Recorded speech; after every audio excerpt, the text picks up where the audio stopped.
Assalamualaikum warahmatullahi wabarakatuh. Selamat sore, kembali lagi berjumpa dengan saya Sam, pemandu acara di NTV Kolbun Salim. Bekerja sama NTV, bekerja sama dengan MDSRA dan Dai Muda Banyuwangi dalam acara Kolbun Salim. Hari ini kita akan membawa tema yang tentunya akan menarik bagi kita semuanya. Sebelum kita membacakan tema, kita akan sapa pemateri kita. Tapi nanti kita ada pemateri yang unik-unik, gak hanya satu loh ya. Yang pertama adalah kita sapa pemateri yang kita sapa dan supaya beliau juga menyapa kalian semuanya. Terima kasih Gus. Monggo. Assalamualaikum Gus. Waalaikumsalam. Gus Ulil, kita jumpa lagi ya. Iya, kita jumpa lagi. Kita tiga kali ini berjumpa. Monggo disapa para pemirsa. Terima kasih para pemirsa. Kita jumpa lagi dalam acara Kolbun Salim. Semoga kita selalu salim dan kolbu kita selalu terselamatkan. Amin. Gus Asmi sehat? Alhamdulillah. Sudah salim ya? Ya, salim masih belum. Hari ini kita sepakati, kita sudah sebagaimana kita rencanakan via komunikasi kemarin. Kita akan bahas masalah STMJ. Ini menarik ini kayaknya. Kan banyak di jalan-jalan STMJ, tapi ini kita STMJ-nya kan berbeda, Gus. Iya. Iya. Nah, pemirsa, STMJ yang kita bahas di sore hari ini yaitu STMJ yang berjudul Sholat Terus Maksiat Jalan. Itu jadi sholat terus maksiat jalan, kita bedah bersama Gus Ulil. Pemateri yang berikutnya nanti ada pembandingnya, juga ada STMJ yang lain. Gus, sholat terus maksiat jalan. Ini sering terjadi kan Gus ya? Oh, sering banget ini. Mari kita bahas atau kita bully Gus? Atau justru saya membuli jenengan atau jenengan bully saya? Wis kita saling bully aja. Sholat itu gimana sih Gus? Kalau kita ngomong sholat itu apa? Imadudin kalau kita lihat di hadisnya. Sebagai as-sholatu imadudin. Ya. Kalau kita baca Qur'annya, as-sholatu sholat itu nafatan hanil fasal mungkar. Sholat itu menjaga kita dari perbuatan jelek dan perbuatan yang tercela. Nah, tetapi dalam kenyataannya, ketika kita baca podcast, ketika kita lihat di TikTok, apa yang pernah lihat di media sosial yang media sosial. Kita nggak usah sebutkan produknya, Gus. Pernah lihat di sebuah media sosial. Ada seorang itu apa? Malamnya dugem. Dia sudah dugem. Tapi ketika azan dia sholat. Bahkan dia mengingatkan temannya yang tidur dan belum sholat. Nah itu hanya konten saja atau memang nyata, Gus? Kalau kita lihat itu sebenarnya tidak konten juga. Ternyata kita juga kayak gitu. Oh gitu ya Pak? Iya. Kita juga di dunia kita, di pesantren. Itu mungkin konten sindiran Gus ya? Konten sindiran, kejadian kayak gitu. Ada seorang Habib juga pernah bahas gitu kan? Iya. Beb, gimana apakah orang mati kalau diadzani pakai adzan subuh bangun? Beb. Yang apa itu? As-sholatu khairum minan naum. Terus Habibnya jawab, jangankan kok mati, sholat yang subuh aja diadzani nggak bangun karena gitu. Itu mengapa kalau kita bahas TMJ? Sholat terus maksiat jalan. Kenapa? Karena kita sendiri loh. Katanya sholat, buktinya apa? Masih kalau lihat cewek cantik jelalatan. Oh iya. Katanya sholat. Kita sendiri kalau lihat judi slot, langsung kita paling pertama. Makanya. Apalagi Gus Ulil juga suka scroll belanja itu. Itu termasuk maksiat nggak itu Gus? Belanja yang mana kalian? Soalnya gini, Gus kan punya beberapa aplikasi aplikasi yang buat belanja online tuh. Ya kan? Kan yang nampil kan nggak mungkin yang bagus-bagus semua, tiba-tiba muncul daleman gitu. Kan daleman masih mending. Kan ada artisnya. Loh, kalau daleman kita belanja online nggak mungkin ada orangnya. Yang repot kita media sosialnya. Iya ya. Kalau mungkin ke aplikasi yang kayak hijau, kayak merah itu kan barangnya. Oh iya. Ya. Tapi itu maksiatnya Gus ya. Makanya ketika mengapa kalau saya itu kok STMJ, saya itu pernah membaca sebuah apa? Indonesia ini negara religius. Kita itu negara yang pemula agamanya paling religius. Tapi di semua agamanya. Tapi negara paling nomor 1 dalam judi slot. Wah, menarik itu. Loh, bukannya di sana negara Makau atau mana itu bukan? Indonesia. Bukan Indonesia. Loh. Beneran ini Gus? Beneran. Jangan membuli negara sendiri dong Gus. Loh, kita nggak membuli negara sendiri. Tapi ini fakta. Kita kan melawan diri sendiri. Real data ini Gus. Iya. Real data. Oh gitu ya. Bahkan kita itu apa? Ada. Ya ada seseorang. Itu jadi kiai di kampungnya, tapi apa? Setiap hari dia main slot. Bukannya slot. judi taruh ayam. Oh gitu. Ya itu ya. Ada. Ada ya. Soalnya kayak di soal kampungnya, tapi ya ada lah. Kita kan tidak usah ngomong siapa lah. Kita nggak boleh menyebutkan tempatnya atau orangnya kan. Ya. Tapi ada itu ya. Ada. Dan fakta. Itu data yang Gus Azmi data itu seberapa orang dari seberapa orang? Ya mungkin tidak banyak, tapi kan masih ada. Orang itu masih ada di sini kita, nggak usah jauh-jauh, kita sendiri loh kadang-kadang masih suka kayak gitu. Iya. Kelihatannya alim, kelihatannya kita itu orang yang paling benar sendiri, ternyata apa? Diam-diam kita ke tempat-tempat yang itu kan fenomenanya biar kita nggak prasangka Gus. Artinya biar kita nggak tebak-tebakan perkiraan kemungkinan tapi ada, biar kita meyakinkan saja. Gus, kita bahas aja Gus. Sholat kan tiangnya agama ya. As-sholatu imaduddin sama inna sholata tanha 'anil fahsya'i wal munkar. Itu pakai kata inna pun dalam bahasanya santri pun Gus mengatakan itu adalah penekanan kan ya. Inna sesungguhnya gitu ya. Sesungguhnya sholat itu tanha mencegah dari perkara.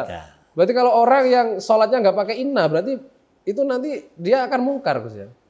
Ya karena apa? Karena dia berarti kan belum inna, dia belum sepenuhnya. Berarti nggak sungguh-sungguh sholatnya. Iya. Makanya berarti sholat terus, maksiat jalan. Berarti beda kalau maksiat khusyuk, maksiat berhenti mungkin ya? Iya. Sholat khusyuk, maksiat berhenti. Kalau sholat terus, maksiat jalan. Oh, iya. Jadi STMJ. Nah, ya sholat terus maksiat jalan. Sekarang makna dari maksiat itu apa sih Gus? Maksiat itu kan kita apa? Berbuat yang sesuai yang tidak sesuai yang digaskan oleh Gusti Allah. Berbuat yang tidak sesuai dengan yang diperintahkan. Artinya kita mendurhakai. Iya. Jadi pelakunya namanya kita sendiri, manusia sendiri. Al-asi ya. Iya. Orang yang bermaksiat. Nah sekarang tataran jenis-jenis maksiat itu apa sih Gus? Kalau kita membahas maksiat, ada maksiat secara zahir, ada maksiat secara batin. Kalau dipecah lagi ada maksiat mata, maksiat telinga, maksiat tangan, kaki, dan lain sebagainya. Yang paling besar maksiat apa Gus? Paling besar adalah maksiatnya hati. Nah, waduh. Iya hati. Sekarang yang mata dulu Gus, maksiat mata Gus. Maksiat mata, melihat sesuatu yang bukan pada tempatnya. Kita set lagi asik-asik, ada you can see, you can see, can bodel kalau apalagi kita mau ke sana ke pulau seberang, pemandangannya jangan. Kalau dilihat maksiat, kalau enggak dilihat nabrak kita lah ya kan? Nggak dilihat bagaimana, atau dilihat membahayakan jiwa, ini itu. Tapi bagaimana lagi? Dulu Gus, saya pernah pada saat masih sekolah itu naik sepeda motor. Masih sekolah belum mengenal pesantren dulu. Itu naik sepeda itu nggak fokus. Ada yang orang cantik Gus. Bukan yang you can see, bukan, dia hanya cantik. Iya. Karena nggak fokus, matanya menoleh terus ngikuti yang cantik, nabrak Gus. Ternyata itu termasuk orang kalau mata nggak melihat sesuai emang nabrak itu ya. Iya. Apalagi yang melihatnya parah Gus. Lagi. Wong kita aja loh sebenarnya loh. Maksiat itu bukan kita lihat dari wajah kita aja noleh itu sudah maksiat. Kalau bukan mahramnya makanya kan dari yang mahram. Kalau bukan mahramnya berarti yang maksiat. Kenapa orang lain? Tapi matanya juga untuk sholat juga Gus. Ketika sholat kan dia juga pakai mata juga sholat itu. Seberapa fokusnya kita mati kita sholat. Kadang kita sholat aja masih lirik temen. Oke. Nah, iya kan? Iya Gus. Tapi kalau mata buat untuk melihat apa ya tempat-tempat sejarah, terus kita diteliti pakai mata, terus dicari ilmunya, itu bagus ya. Makanya itu kan bukan lagi maksiat mata, itu kan apa? Mata digunakan itu kan sesuatu yang diridhoi. Kan nggak masalah kayak sampean baca buku itu Al-Ghazali. Oh iya. Kan diridhoi kan? Oh iya. Sampai kalau nggak pakai mata ya anu ya Gus ya. Oh iya benar. Iya. Pakai mata juga. Ini pahala Gus ya. Nah, ya pahala. Oke. Tinggal posisinya. Kalau untuk melihat sholawatan Gus, melihat sholawatan. Ya sholawatan, ya itu pahala juga. Bukan hanya melihat loh Gus, nggak ikuti sholawatan, melihat dok. Nggak apa-apa. Loh, kita aja Quran tuh aja melihat aja loh dapat pahala. Oh iya. Melihat aja loh, belum baca. Sholawatan kita melihat, apalagi apa? Di sana ada orang alim. Wong seseorang melihat orang alim mati itu sudah berpahala. Oke, itu apalagi di sana banyak orang alim Pak sampean itu. Jadi itu mata mata itu bisa dijadikan untuk pahala, bisa dijadikan juga untuk maksiat, tergantung penggunaan pelaku Gus. Iya. Kalau hidung Gus itu kan kemungkinan kayak kecil sekali Gus. Kalau mulut sudah diakui lah banyak lah paling dosa itu kan mulut katanya. Tapi yang hidung Gus apa Gus? Lah kadang hidung kita kan sering membawa bau yang tidak pada tempatnya. Bau makan orang lain yang buat kepengen. Begitu ya? Nah, iya. Masa Gus hanya nyium baunya orang lain? Loh, makanya kenapa kok Kanjeng Nabi itu apa? Ketika kamu masak, buatlah yang banyak. Wantar ke tetanggamu. Mengapa? Karena bau hidung toh. Biar nggak jadi maksiat itu ya? Iya, akhirnya kan nggak ada terasa. Menyakiti itu ya? Iya. Kok ada yang enak, kok pengen dan dia nggak mampu gimana? Karena makanya kenapa? Kok kita kalau masak besar itu dalam tradisi Jawa kan ater-ater. Oh iya. Iya. Karena biar apa? Biar semuanya dapat merasa akhirnya kan dia tidak berpikir yang aneh-aneh. Tapi tubuh ini yang minim kayaknya yang paling minim bermaksiat itu kan hidung kayaknya Gus. Kayaknya yang paling jujur kan juga hidung jujur itu. Dia kalau mengatakan ini bau kentut ya kentut beneran, jadi jujur. Ya. Kalau telinga masih bisa nipu, apalagi kalau mulut kita nggak usah bahas lah ya. Apalagi di musim-musim kayak gini, di musim pil-pil ini mulut kan nggak karuan. Pilnya banyak sekarang. Iya, mulut sama jempolan itu sudah nggak karuan sekarang ya. Itu bermasalah. Tapi orang-orang juga sekarang orang banyak yang terfitnah, tapi juga banyak orang yang bersolawat Gus. Fenomena Gus. Nah, ya itulah makanya apa?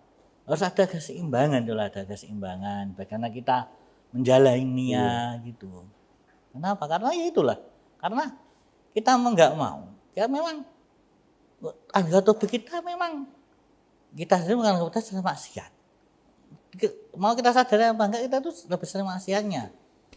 Tinggal persentasenya Gus ya. Nah, iya. Dan rata persentase kita mulai dihitung loh. Kita itu maksiat itu ada hampir 80% timbang taatnya. Itu ya. Iya. Kita aja sholat loh. Berapa persen toh yang konsentrasi? Iya. Rata-rata loh. Berambiangnya lebih banyak. Iya. Makanya ada seorang kiai apa? Kalau kamu pengen carang barang hilang gampang, sholat toh. Sholat. Iya, nanti akan ketemu. Karena fokus gitu ya. Iya. Mesti nanti ketemu. Kenapa? Setan itu lebih. Kalau hanya persentase kita baiknya sedikit terus maksudnya banyak, kita ada kemungkinan masuk surga atau kita akan menuju orang yang baik, bisa nggak Gus? Atau dibahas sekarang atau nanti Gus? Kalau masa surga itu kan gampang.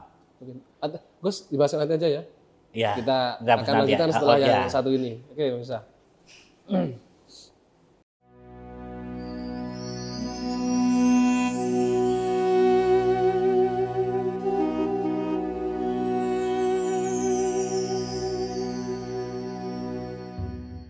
Oke pemirsa, kita lanjutkan bahasan kemarin. Tadi ya. Dengan Gus Ulil yang dengan Mas Asmi tadi yang sudah kita bahas tentang persentase kebaikan. Ini saya baca-baca Gus dari buku. Saya lagi senang dengan buku ini. Jadi ini tentang bab ke-47 yaitu mencampur aduk hak dengan batil.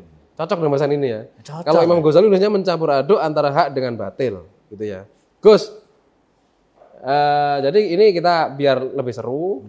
Biar kita nggak kita hanya dalam satu sisi kepesantrenan kan, mungkin kalau Gus nanti saya ingin tahu nih kan, saya mewakili dari pemirsa, banyak yang tanya pada saya, nanti loh kok STMJ sih, pemateri siapa Gus Asmi dari Pondok, oh berarti kan versi Pondok Gus, ini kita datangkan pemateri yang versi jalanan. Cocok ini, biar kita ada pembanding. Iya. Jadi STMJ versi jalanan bagaimana, STMJ versi pesantren gimana? Iya, cocok. Nanti kita padukan ya. Kita panggil aja. Biar sini. Monggo Mas. Ini teman kita yang kemarin. Iya. Assalamualaikum. Waalaikumsalam Gus. Nah, ini ditunggu-tunggu ini ya. Ya, ini yang kita datang. Masih sibuk di belakang katanya tadi, menyiapkan kopi untuk kita. Iya. Kopi. Mas Firtaf. Soalnya kan setelah ini kita udah ngopi. Assalamualaikum Mas Firtaf. Waalaikumsalam. Sehat Mas Firtaf. Alhamdulillah. Walaupun tadi kita sudah berjumpa, kita tetap assalamualaikum Mas Firtaf. Sehat Mas Firtaf. Alhamdulillah. Oke Mas. Ya, gimana guys? Ini seperti kesepakatan kita pembahasan yaitu tentang disepakati dulu. Iya. Oke. STMJ sholat terus maksiat jalan. Versi pesantren sama versi jalanan. Mas kan pengalaman setahu saya pengalaman jalannya sudah banyak tuh. Entah di negeri seberang, di Jakarta, pernah keluar negeri? Saya pernah ke Sampi, terus pernah ke tahun 96 itu di Banyuwangi yang santet, terus kemudian di tahun 98 itu di Irak. Oke. Walaupun Mas Firtaf ini pemilik tapi ini kita jadikan materi karena bahan untuk kita. Iya, kita bahan. Iya, ini penguasanya tetap saya. Mas Firtaf Kan nggak perlu menyapa para kan ya. Kita ngobrol aja Mas Miftah ya. Mas Miftah boleh kok bully kita. Nah, boleh bully kami juga ya. Karena kita juga termasuk bagian dari orang yang STMJ juga. Mas, saya ingin pendapatnya Mas Miftah tentang STMJ versi STMJ yang bukan sholat terus masih jalan Mas, tapi STMJ sambat terus, STMJ sambat terus, megawe jarang. Cocok ini kayaknya ya? Cocok. Ada nggak kejadian ini? Ada. Coba Mas, hasil penelitian Mas. Gini, tahun 2020, waktu itu kondisi COVID, dan jujur di tahun ini saya mengalami distorsi yang sangat berat. Bahkan ketika posisi perusahaan saya sedang terpuruk, diuji lagi dengan kondisi rumah tangga saya yang mulai amburadul. Nah ini dah. Kalau sudah rumah tangga amburadul kan nanti ujungnya akan mengarah ke STMJ yang sholat terus masih jalan, biasanya gitu. Ini yang kerja dulu. Kan ini ada hubungannya Gus. Iya, ada hubungannya. Dua STMJ itu kan ada hubungannya. Iya. Kalau Gus Ulin? Kalau saya memang sambat terus nggak Mas? Di bidang itu jenengan menguasai enggak itu? Mengalami enggak STMJ? Kalau saya itu STMJ alhamdulillah juga enggak pernah sambat? Sambat. Sama karena apa? Karena manusia itu nggak mungkin nggak sambat. Oh gitu. Iya. Cuma alhamdulillah nggak sampai nyambit. Oh gitu. Iya. Aman Mas, berarti ada pembandingnya juga. Ternyata seorang Gus pun juga sambat. Tapi mungkin tempat sambatnya beda Mas. Beda. Ya, juragannya mungkin beda. Oke. Kalau Mas Miftah sambatnya kemana? Saya waktu itu saya nggak sambat kepada siapa, tapi saya lebih menghakimi waktu. Nah ini, coba mana? Ya kan. Waktu itu saya menghakimi, jujur saya mengatakan kepada Allah, ya Allah, ya kan. Waktu itu saya mengatakan bukan ya Allah, tapi ya Tuhan, Tuhan, di mana letak salah saya? Nah itu berapa tahun? Akhirnya saya berkata kepada Tuhan waktu itu, ya kan, apa ya kan yang tidak saya lakukan selama ini. Sampai akhirnya rumah tangga saya sampai seperti ini. Betul. Kerjaan saya amburadul, rumah tangga saya amburadul. Sampai akhirnya saya setelah itu jujur saya tidak pernah melakukan sholat. Ini menarik nih Mas Gus ya. Solusinya gimana Gus? Ya itulah makanya kalau kita ngomong kayak gitu dan itu memang terjadi sering kita.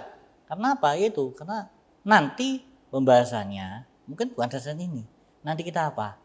Bahasanya harus dibahas dalam Tuhan tidak pernah salah, kita yang bermasalah. Oh itu besok itu. Iya. Tapi kita agak sedikit bedah aja. Hanya dari efek semua kita protes sama Tuhan. Allah, Mas Miftah nggak curhatnya nggak ke tembok loh Gus, nggak ke media sosial, langsung ke Allah. Jenengan kalau sambat itu langsung kemana Gus? Kalau saya sambat, ya langsung cari tempat healing. Oh gitu. Pelarian Gus. Iya, kita lari untuk menangkan pikiran. Oh gitu. Sampai tetap ikhtiar. Kenapa? Karena kita mau nggak mau, kita itu banyak sambatnya daripada enggaknya. Ya kita manusiawi banget lah. Oke. Nggak terima itu manusiawi banget. Tapi terus hubungannya dengan menggawe jarang. Sambat terus menggawe jarang. Itu karena ketika sambat akhirnya dia melupakan pekerjaannya banyak. Kenapa? Dia mungkin nggak merasa pekerjaannya cocok atau gimana. Oh gitu ya? Padahal dia posisinya masih di situ. Atau mungkin dia kerjanya kurang maksimal Mas ya. Terus dia tuntutannya sama bosnya bayarnya harus sekian gitu ya. Atau mungkin gitu. Dan itu memang banyak terjadi alami, gitu. Di setiap karyawan itu pasti banyak yang tuntutannya itu lebih banyak. Kadang mengeluhnya kok sudah kerja sekian tahun tapi gaji nggak naik-naik. Tapi kredibel kerjanya gimana? Seharusnya kan sebelum mempertanyakan masalah gaji saya kok nggak naik-naik, seharusnya introspeksi diri. Oh gitu. Kan? Apa ya kan? Karena dalam perusahaan itu pasti akan ada take and give-nya. Betul. Apa yang udah saya lakukan ke perusahaan dan apa yang sudah saya hasilkan bagi perusahaan. Baru ketika memang kita sudah maksimal out of the box ya kan dalam bekerja, insya Allah perusahaan juga tidak akan menutup mata dengan hasil jeripaya kita. Kemarin saya bercuma teman saya sama-sama alumni dulu. Itu dia kerja di sebuah perusahaan pengolahan kayu jadi kayu lapis itu ya. Nah, tapi itu dia isinya mengeluh terus. Saya sudah kerja 12 jam, gajinya cuma sekian lala dan sebagainya, itu resikonya gini. Jadi memang ada kayak gitu kan ya. Jadi sambat terus, megai jarang. Sama dengan sholat terus maksiat. Gus, jadi kan masalah sholat masih lancar, Gus. Alhamdulillah. Kalau melaksanakan sholat masih dilaksanakan. Iya, lo yang penting terus Gus ya. Iya. Daripada nggak sholat sama Oh sekali. iya. Mas Miftah sholat aman? Insya Allah. Insya Allah aman. Sekarang kemaksiatan. Kalau saya masih ada sedikit-sedikit dan mungkin bacaan. Ya, saya juga sholat tapi ya ada maksiatnya juga. Gitu Gus. Contoh gini, sekarang saya kan sudah punya calon nih Gus. Iya. Gitu. Sudah punya calon. Belum halal kan, belum qabil, tapi sudah chattingan, sudah bertemu, ngajak ke puskesmas, terus itu berdua, itu sudah ada nilai maksiat nggak di sini, guys? Kalau kita lihat tuh, kalau kita agama maksiat banget itu. Makanya kenapa? Di dalam budaya kita ada namanya pingitan, Itu ya. nggak boleh ketemu. Tapi harus di puskesmas, Nah. cek darah dan sebagainya. Itu makanya kenapa harus ada orang ketiga. Maka kalau kita lihat, makanya ada orang ketiga, apa saudaranya apa, mungkin kalau berdua itu bermasalah. Ada orang ketiga, dia yang mengamankan. Karena apa? Karena berdua pasti ada yang ketiga, yang lain, yaitu setan. Berarti gitu. orang yang ketiga itu setan. Gus. Ketika tidak ada temannya. Ini tadi berdua, Gus. Tersinggung dia, Gus. Loh, tapi kan sama tadi diri kita. Oh iya. Kita masih ada setannya masing-masing. Mas. Gitu. Jadi itu ada maksiatnya, Gus. Ada. Tapi belum untuk dihalalin masih nunggu 1 bulan lagi. Tapi kan sama ketika itu berdua apa ada temannya, saudaranya? Berdua aja. Berdua aja tapi kan di tempat puskesmas kan rame, Gus. Iya. Tapi kan kalau kita lihat di syariat tetap harus ada temennya. Gitu ya. Ya, apa ngajak adiknya, apa ngajak apanya, apa ngajak orang tuanya bagaimana. Yang penting kan jangan berdua aja. Tapi saya nggak goncengan, bedanya sendiri-sendiri. Cuma dia nunggu di puskesmas baru sendiri. Itu enggak apa, masih ada nilai keamanan di situ ya. Iya, mana tapi kan namanya jenis perasaan kan bagaimana toh? Gitu ya. Iya ya. Permasalahannya dosa juga bukan perasaan juga toh? Ya, Chattingan juga maksiat. ya ini beda. Kalau chattingan kan mau komunikasi aja loh. Pada waktuannya nggak boleh. Makanya kita zaman sekarang sebenarnya repot. Kita mau hindari dosa. Kita sendiri juga mau nggak mau. Tapi versinya Gus tadi ada yang di media sosial menjumpai si orang yang apa itu tadi sholat tapi masih ada maksiat dia apa itu pembahasan tadi Apa? yang bermaksiat terus dia tapi sholat juga gitu. Iya. Ya dia itu dugem. Dan dugem itu ya. Ya dugem Tapi sholat ya? mau tapi dia masih sholat. Bahkan dia mengingatkan temennya untuk sholat. Mas menjumpai nggak kayak gitu ketika Mas petualangan dulu? Jujur saya sendiri. Oh, selain Mas juga, saya nggak tahu. Kalau masalah sendiri kita juga Mas, saya juga Mas kita macam menjumpai. Ada ya. Bahkan teman saya itu rajin sholat, bahkan nggak pernah ketinggalan. Oh gitu. Tapi ya tetap aja pulang kerja langsung, kalau nggak ke bar ya ke kafe. Nah itu fenomena kayak gitu sebenarnya dia itu butuh pelampiasan apa sih, Mas? Gini, proses waktu karena ini adalah kita itu berjiwa seni teman-teman itu ya kan. Jadi seni itu seni itu kan tidak bisa dibatasi. Betul. Ketika kita dituntut untuk kreativitas ya mau nggak mau seni itu anak-anak seni apalagi teman-teman ya kan yang jurusannya adalah sinematografi mau nggak mau mereka kadang sehari-hari untuk menghadirkan kreativitas ya kan ide yang menarik ya kan. Kadang mereka harus tidur di emperan, beraktivitas dengan orang-orang gembel, bagaimana? Gitu ya. Nah, akhirnya apa? Terkadang bukan hanya itu saja ya kan. Ada seseorang teman saya ya kan. Bahkan ini produser lah ya kan. Ketika dia harus menghadirkan suatu kreativitas, dia tanpa minum dia mati pikirannya. Oh gitu ya. Makanya ya kan, ketika dibilang sholat, ya kan, dia rajin sholat. Tapi ketika dia dituntut untuk itu, ya dia harus lari ke situ. Walaupun cuman 1 sloki, 2 sloki, pasti itu ada. Gini Mas, kita lanjut nanti aja ya. Ya. Oke, kita cukupi nanti kita dari fenomena kita nanti akan lanjut kita bahas lagi terus kita nanti apa sih solusinya yang pas? Gusnya mungkin yang gitu atau Masnya mungkin yang sudah mengalami untuk berubah gitu ya. Baik pemirsa, kita lanjutkan di sesi yang setelah yang satu ini.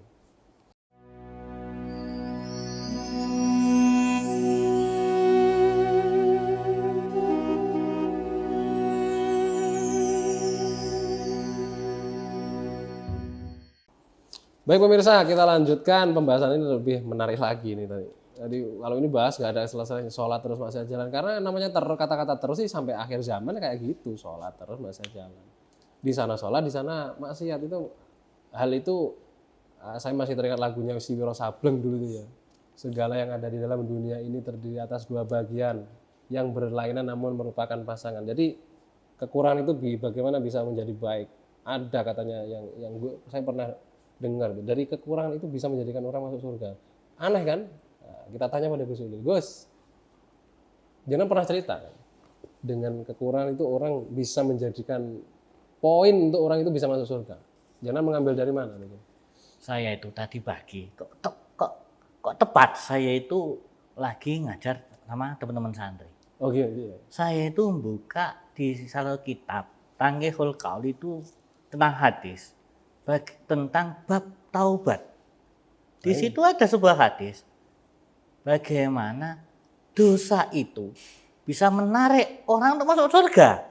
Kan kalau kita salah logika kan dosa kan kena neraka. Iya, rata-rata gitu. Tapi kenapa dosa masuk surga? Rata-rata salah dihukum Mas ya. Nah, ini sih. Nah, ini menarik itu. Kenapa? Sahabat yang Rasulullah, kenapa? Ternyata dosa yang kesadaran untuk taubat itu menarik kita untuk ke surga. Kenapa? Karena kita tahu bahwa kita berdosa dan kita bertobat. Kita akhirnya apa? Karena kita sadar bahwa kita melakukan dosa, nah akhirnya dosa itu tambah membuat kita dekat dengan Gusti Allah. Oh gitu ya? Iya. Jadi mengakui kesalahan justru malah akan disayang kalau itu tulus. Iya. Tapi beda kalau aparat, Gus. Mengakui kesalahan malah di penjara, Gus. Penuh kan ada bahasa gitu kan ya? Banyak orang yang ngaku penjara penuh, Gus. Kalau aparat memang beda, Allah sama manusia beda. Beda. Kalau aparat kenapa? Ngaku nggak ngaku yang penting pokoknya beres, nggak masuk. Memang kan, kalau Allah kan nggak butuh pangkat ya. Kalau aparat kan kalau sukses kan dapat pangkat itu. Iya. Kalau Allah nggak butuh pangkat, makanya Allah tetap sayang. Kalau sudah, betul. Makanya temannya berbeda, makanya tadi makanya. Bahkan apa? Taubat itu sebenarnya ketika Allah itu bahkan dibuka apa? Allah itu lebih suka hamba yang berdosa bertobat daripada hamba yang tidak merasa berdosa sama sekali. Bahkan kalau dunia ini seandainya orang itu tidak mengakui dosanya, dibuat kiamat diganti orang lain yang mengakui dosanya. Gitu ya. Berarti apa? Supaya ada nama Allah yang Al-Ghafur itu laku gitu ya. Iya. Kenapa? Karena memang gitu. Kasih sayang Allah itu lebih besar daripada murkanya. Nah ini Gus. Anda pembandingnya, saya baca dari buku ini ya. Ini saya bacakan ini. Ini kalau pandangannya Imam Ghazali ngambil dari riwayatnya Maqal bin Yasar bahwa Nabi Muhammad SAW bersabda begini. Artinya kurang lebih begini, akan datang pada manusia sebuah masa yang di dalam masa itu Al-Quran menjadi usang dalam hati-hati mereka. Gitu kan? Usang. Beberapa laki-laki sebagaimana pakaian usang di atas beberapa tubuh. Perkara mereka seluruhnya adalah ketamakan yang tidak disertai ketakutan. Tamak. Hari ini nyata nggak Gus? Orang tamak tanpa takut. Sekarang sangat nyata banget. Jadi daunnya Rasulullah ada benar juga. Loh, tahu kan jawabnya pasti benar. Yang nggak benar kan kita. Oh iya, lanjut lagi. Kalau seorang dari mereka berbuat kebaikan ini ya, dia akan berkata akan diterima amal dariku. Berarti terlalu percaya diri. Ujubnya terlalu ini. Itu bukan saya pada sebuah kisah. Gimana? Sebentar ya Gus ya. Nah, nanti kita. Dan kalau dia berbuat kejahatan, dia akan berkata akan diampuni aku. Beliau menggambarkan bahwa sesungguhnya mereka meletakkan ketamakan dalam tempat ketakutan karena kebodohan. Mereka terhadap ancaman-ancaman Al-Quran yang apa yang disebutkan di dalamnya, dan dengan semisal diceritakan mengenai orang-orang Nasrani karena Allah Subhanahu wa taala itu. Ini kita bahas. Penting bahasan tadi. Saya itu apa? Saya itu, ini mungkin bukan kisah Nabi ya, ini sebuah parodi. Oke. Di sebuah masjid itu ada kumpul jamaah. Terus takmirnya Bapak A. Dia sodakoh 50.000, Bapak B 100.000, Bapak C 100. Hamba Allah 5 juta. Lah itu bapak yang sampingnya, hamba Allah itu aku. Itu. Ngaku itu. Ngaku ya, hamba Allah itu aku. Jadi dia itu bangga dengan disebut hamba Allah. Oh gitu. Nah itu makanya ini ya lucunya. Ya sekarang kayak gitu. Makanya sekarang itu mengapa toh? Semua diekspos semua. Kejelekan diekspos, kebaikan diekspos. Kenapa? Kan orang sekarang itu pengen kelihatan. Makanya itu tadi. Tapi ketika dia Pada- ketahuan, Iya. dia ketakutan. Makanya kayak kemarin pada waktu pemukulan salah satu oknum pajak, Iya, anaknya lah, iya. dia kan apa? Dia sekarang melakukan kasasi. Kenapa? Ini bapak ini tampaknya harus dikeluarkan. Mengapa? Karena dia telah berjasa kepada negara. Jadi dia harus dikembalikan nama baiknya. Terus kekayanya dikembalikan. Kenapa? Takut miskin. Iya, ketakutan. Jadi orang karena Ketakutan, ya. Mas, ada yang Mas ada sekarang hari ini ketakutan apa, Mas? Saya Yang menjadikan Mas tamak atau sudah tidak ini? menjadikan saya tamak. Karena ketakutan. Ada enggak? Alhamdulillah miskin? enggak. Enggak ya, aman sudah ya. Cuman yang saya takutkan, yang saya khawatirkan sampai saat ini ya kan, yaitu tadi, apakah sholat saya diterima atau tidak? Karena apa? Dari usia 11 tahun sampai akhirnya kemarin itu usia berapa ya kan? Saya nggak pernah sholat. Ya itu. Terus? Yang jadi pertanyaan saya, bagaimana ya kan? Apakah ketika saya nggak tahu ya, apakah saya besok masih hidup atau tidak? Sementara sholat saya yang terabaikan itu sekian tahun dibanding dengan sholat saya yang sudah saya lakukan. Yang jadi pertanyaan itu adalah, apakah Allah bisa menerima? Nah itu, Gus. Apakah Allah itu maha cuek, Gus? Kan nggak ada ya? Kalau Allah itu nggak pernah cuek. Ya kan? Ya. Itu kan, Tetapi itu gini, itu nggak pernah cuek. tetapi kalau kita bahas itu kenapa? Tapi Allah itu mengapa? Saya mesti mengabarkan mengapa di Quran itu dari sebanyak surat hanya satu surat saja tidak Bismillahirrahmanirrahim. Iya, surat At-Taubah. Ya. Mengapa? Karena surat Taubah ada surat ancaman. Nah, tapi yang enggak ancaman berapa? Dari 112. 111. Banyak kan ya? Banyak. Berarti apa? Masalah enggak diterima, nanti masalah apa bahaya. Itu biar Allah. Ya, yang penting kita sekarang melakukan apa yang sudah kita lakukan. Makanya bahasanya apa? Kita tinggal mengikuti takdir Tuhan. Ya, kita alhamdulillah takdir baik. Pembahasan kemarin. Takdirku, takdirmu, takdir kita. Takdirnya adalah itu bahasannya kemarin. Nah, ya. Orang ditakdir sholat terus ditakdir maksiat itu bukan takdir tuh Gus. Itu bahasan selesai tuh ya. Nah, ya. Makanya Tapi kenapa? gitu? Makanya sekarang pokoknya kita menjalani aja. Kenapa? Karena nanti urusan surga sampai itu urusan Gusti Allah. Pokoknya kita sekarang alhamdulillah. Kenapa? Ada barang siapa yang diinginkan baik oleh Allah, maka dia difahamkan oleh agama. Apa? Mau difahamkan ini bukan maknya tiba-tiba tahu agama enggak. Dia dekatkan sama orang yang tahu agama, dia dekat sama garis paham. Kan kemarin lah Mas Vitam kan pertama kali azan. Oh iya. Kemarin tuh mulai dekat tuh. Loh kan berapa kali ada baca-baca azan? Kenapa? Seandainya tidak ada itu kan nggak mungkin masalah berani azan. Nah itu kan bukti kan apa? Didekatkan ke perkara agama. Dulu mungkin masih seneng whisky, masih keluyuran. Sekarang apa? Dia masih lebih tenang, dia masih dekat. Nah itu kan berarti kan dekatkan di agama. Bukan harus paham agama, dia didekatkan ke kebaikan. Din itu sebabnya kebaikan. Iya. Gitu loh. Gini Gus, STMJ-nya versi pondok nih, mungkin nanti sejajar nggak dengan STMJ-nya orang-orang kota atau orang-orang jalanan lah. Kalau di pondok itu persentasenya berapa ya? Loh, sebenarnya kalau kita ngomong STMJ itu semuanya sama. Masa 50-50 Gus? Loh, iya. Sekarang loh, dari persentase santri, berapa persennya yang betul-betul mengikuti arahan? Tapi sepandangnya Mas Beta, Mas coba nilai. Menurut pandangan Mas Beta pesantren itu gimana Mas? Di pandangan Mas, ada pandangan pesantren itu nilainya gimana? Berisi kebaikan kan? 70-30. Nah itu kan.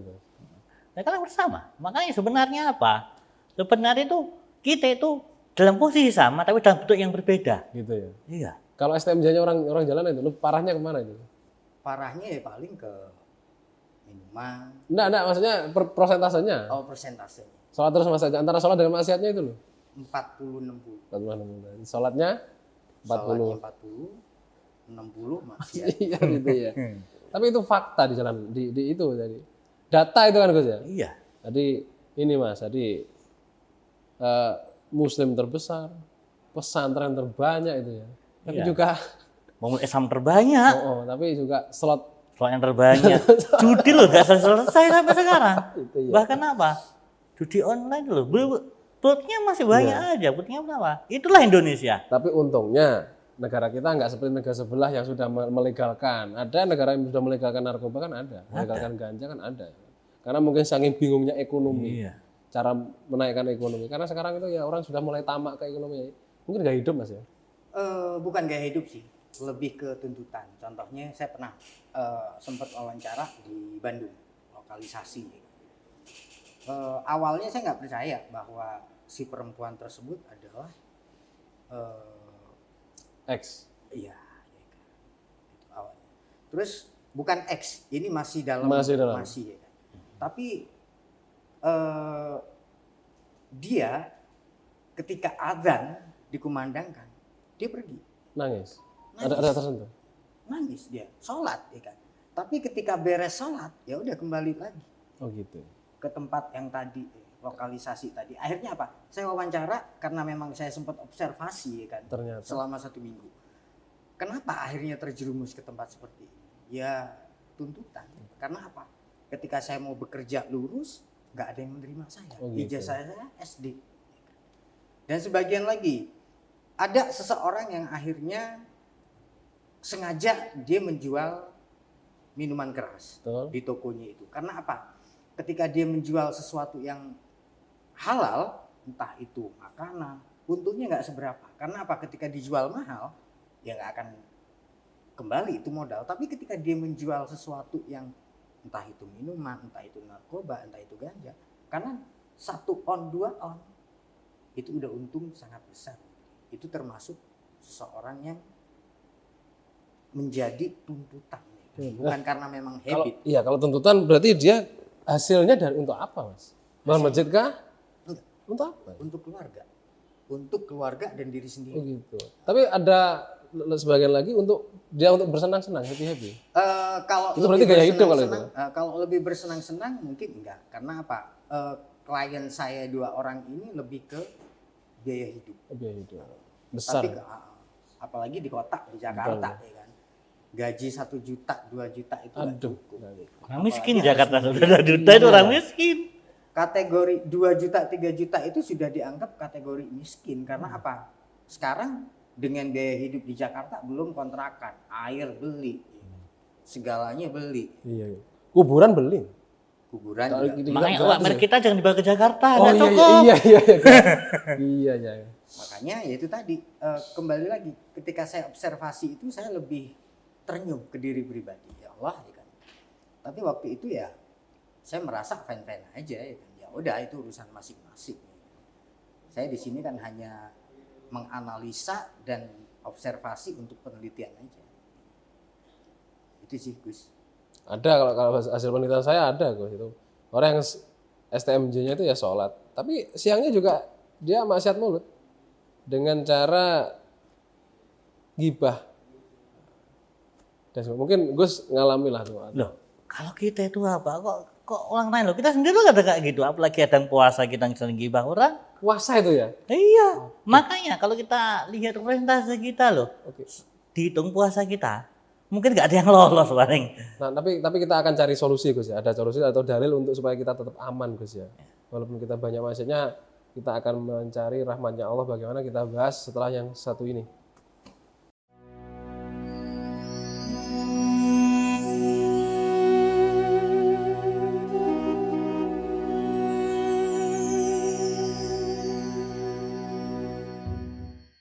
Oke pemirsa, alhamdulillah. Ini tenggorokan sudah lega habis minum produk yang nikmat sekali. Buka. Jangan lupa ya tetap yang puasanya hanya kemarin. Alhamdulillah ini puasa. Kalau belum hari ini juga bisa puasa untuk menghormati atau mengikuti puasa di bulan Rajab. Atau besok juga bisa masih berpuasa. Ya kita meskipun banyak dosa masih dengan berpuasa minimal kita ada pembanding atau pengimbangnya. Kita lanjutkan semakin asik ya.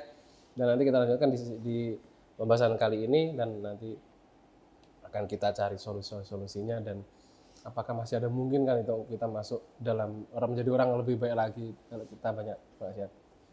Mas Beta banyak menemukan fenomena ya di STMJ di kota-kota besar dimanapun juga masih banyak lah. Ada gak teman-teman Mas atau Mas sendiri yang sudah menemukan feel untuk berubah? Kalau untuk temen, alhamdulillah saya belum menemukan. Belum. Tapi Mas sendiri pada diri saya pribadi. Waktu itu saya sempat menghakimi Allah. Allah tidak adil. Allah itu tidak tidak maha pengasih dan tidak maha penyayang. Karena apa? Kondisinya waktu itu memang saya sangat-sangat diuji. Ya. Perusahaan saya udah mulai kolab, gaji sekian bulan tidak terbayarkan, terus rumah tangga pun acak-acakan. Tapi alhamdulillahnya ketika saya sedang merenung, tiba-tiba ada sosok seseorang, ya, yaitu tukang pencari sampah, pemulung. pinggir jalan itu? Pinggir jalan di tengah pasar. Di tengah pasar waktu itu hujan ya kan, tiba-tiba orang itu lewat sambil narik gerobaknya itu. Terus kemudian dia berkata, apa sih Mas yang dipikirin kok bengong? Tiba-tiba? Iya. Ngeleduk gitu ya? Sambil lewat itu. Mending sholat tuh, panggilan Allah sudah berkumandang. Waktu itu tepat jam berapa? Waktu tepat? Habis maghrib. Habis itu saya nyeletuk juga kan, saya jawab karena siapa sih lo ya, nggak kenal tiba-tiba ngajarin. Biasa gengsi kan orang lagi kalut kan ya.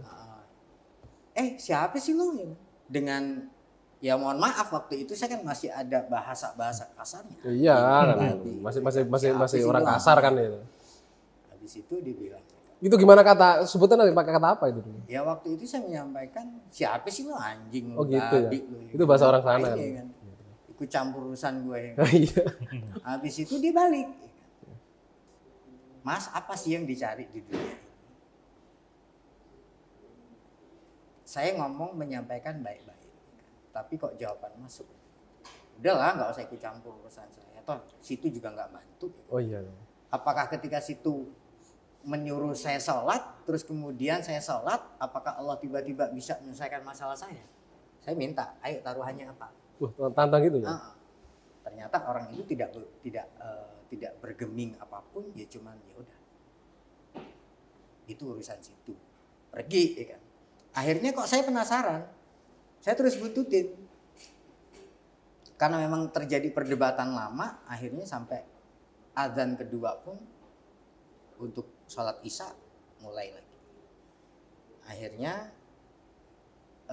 Pak tua itu bilang, gini Mas, saya susah, situ susah. Saya makhluk, situ makhluk. Sama-sama makhluk, sama-sama susah, sama-sama diuji. Cuman ujian yang seperti apa? Maksudnya Pak, lihat di gerobak saya. Lihat buka. Ngapain saya buka-buka gerobak situ? Paling juga bau sampah. Kan? Barang-barang plastik. Anak muda kan gengsinya gitu ya. Barang-barang plastik, barang-barang sampah. Coba lihat dulu. Habis itu apa? Saya lihat kumpulan-kumpulan gelas plastik, botol, jenis-jenis minuman yang lain. Ya kan? Terus habis itu saya tutup. Resek loh ya. Apa yang harus saya lihat? Lo itu cuma tumpukan sampah. Lihat lagi. Saya nggak mau buka. Karena apa? Yang saya tahu itu adalah kumpulan plastik, sampah. Kemudian saya pergi, tiba-tiba lihat lagi. Saya buka, ternyata bongkahan emas batangan dan uang. Aneh betul. Ya kan, waktu itu. Kalau ingat itu saya merinding. Karena apa? Habis itu orang itu pergi, ngelayar. Dan nggak pernah jumpa lagi? Enggak, tetap ini orang. Akhirnya apa? Saya penasaran. Ini siapa? Akhirnya saya ikutin sampai akhirnya dia berhenti di sebuah rumah, di sebuah lahan. Di situ itu di atasnya itu jalan tol, terus kemudian di belakangnya itu adalah lahan untuk menampung plastik-plastik tadi. Terus di kirinya, sebelah kiri kanannya itu adalah sungai. Anehnya lagi ketika saya belum masuk ke rumah beliau, baunya sampah itu sangat menyengat. Tapi akhirnya ketika saya masuk ke dalam rumah, jangankan bau sampah, yang ada itu bau wangi. Dan rumahnya itu yang tadinya sangat buruk, tapi di dalam dengan keindahannya. Di situ saya mulai sadar. Akhirnya beliau suami istri cuman mengatakan begini, kamu ketika mengejar dunia nggak akan keuber. Kata-katanya itu ya? Iya, nggak akan teruber. Tapi ketika engkau mengejar rahmat Allah, kasih sayang Allah, maka dunia ini dan seisinya ini lebih berarti dibanding segala sesuatu. Akhirnya saya pamit. Dari situ saya mulai berpikir, iya kan, siapa orang itu? Akhirnya saya pulang, besok paginya saya penasaran. Saya datengin tempat itu, ternyata anehnya lagi ketika saya sampai, rumah tersebut nggak ada. Yang ada itu adalah danau yang penuh dengan enceng gondok. Itu Mas kontemplasi atau memang benar-benar kejadian nyata? Enggak, itu benar-benar. Nah, itu siapa Mas ya? Wah. Gus, mungkin ada kejadian kayak gitu Gus? Ada orang proses bertobat karena semacam itu? Kalau kayak gitu, makanya kenapa? Inna udah. Kadang Allah itu menunjukkan sesuatu dengan sesuatu yang tidak kita pikirkan. Bagaimana Mas Beta ketemu dengan hal yang semacam itu ya? orang pengemis. Saatnya Mas Beta ketemu orang kaya kan beda. Oh iya. Wah, ayo kesini, nataku lemah. Mungkin beda. Makanya Mas Beta dipukul Allah sama pengemis, sama orang yang bawa gerobak, yang dia itu lebih rendah daripada Mas Beta. Tapi dia lebih tinggi. Ya kayak kita lihat Ibnu Adham, bagaimana beliau sebagai seorang raja. Iya. Dia di atas. Genteng-genteng siapa itu? Siapa? Cara apa? Aku manusia apa? Ada sesuatu di atas genteng. Kok sesuatu di atas genteng? Padahal istana segitu ketatnya, kok ada orang bisa naik? Karena itu, dia akhirnya menjadi seorang sufi. Ketika kita melihat Siddhartha Gautama yang diramalkan jadi seorang Buddha, gimana dia itu? Karena dia tidak pernah keluar istana, dia diam-diam keluar istana. Ketemu orang mati, ketemu orang sakit, ketemu orang kusta, ternyata dunia kayak gitu. Akhirnya apa?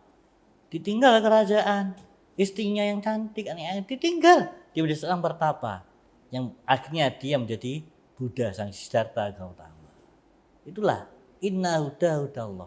Ketika Allah itu menunjukkan sesuatu, berarti dia terserah Allah bagaimana mengingatkan kita. Kayak kita ada masalah, momen, kadang kita itu solusi masalah kita itu kadang-kadang di depan kita, tapi kita nggak sadar. Berarti yang penting walaupun kita sholat tetap terus Gus ya? Kita sholat tetap terus ya Gus ya? Ibadah jalani aja wes. Maksiat? Tetapi kita tetap mengurangi maksiat atau tetap menjalankan maksiat Gus? Loh, ini seandainya kita maksiat, intinya kita nggak bermaksiat, kita tetap ingat untuk beribadah dan semoga tetap mendapat hidayah Allah. Karena apa? Nabi aja tidak pas ngasih hidayah. Jadi apa? Kita minta hidayah, tapi meskipun datanya kapan kita nggak tahu. Gitu loh. Jadi tetap kita jalani aja. Menesak maksiat kita kan nggak pernah maksiat toh. Manusia yang terbaik itu hanya Rasulullah Gus. Ya. Dan manusia yang sholatnya sempurna kan hanya Rasulullah. Nah. Sahabat pun tuh banyak yang belum sholat awal-awalnya. Tapi kan baru setelah umur berapa kan sholatnya? Kanjeng Nabi pernah sedih loh ketika pamannya itu meninggal. Ya Allah, pamanku belum masuk Islam. Mengapa kok nggak mau masuk Islam? Tegur sama Allah, ya Muhammad, yang masih hidayah itu aku bukan kamu. Yang teguran toh. Betul. Nah itu berarti apa? Berarti bahwa kita tetap jalani aja. Yes, ketaatan Allah kita lah semaksimal mungkin.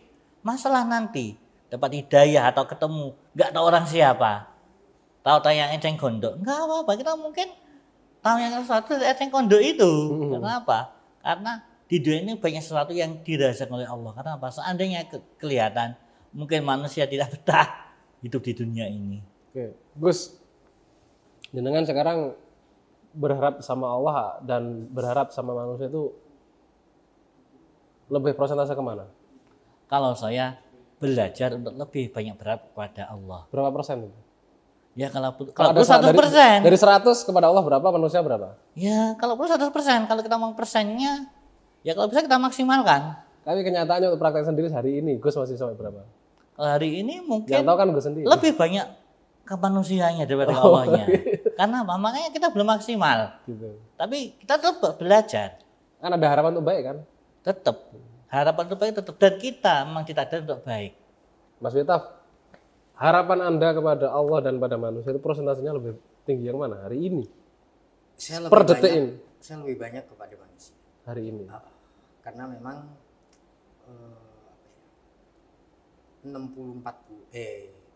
70-30. Kalau yang kelihatan mata manusia itu ya yang ngasih. Kalau nggak mungkin kan duit jatuh dari langit kan nggak mungkin ya. Tapi tetap kalau hati tetap urusan masing-masing, nggak bisa ditipu. Jadi walaupun bermaksiat, walaupun sholat terus, ini memang ada perbandingan nih, sholat terus maksiat jalan. Beda dengan sholat khusyuk maksiat berhenti kan beda sekali. Beda. Untuk menuju khusyuk masih sulit. Yang penting kita terus saja ya.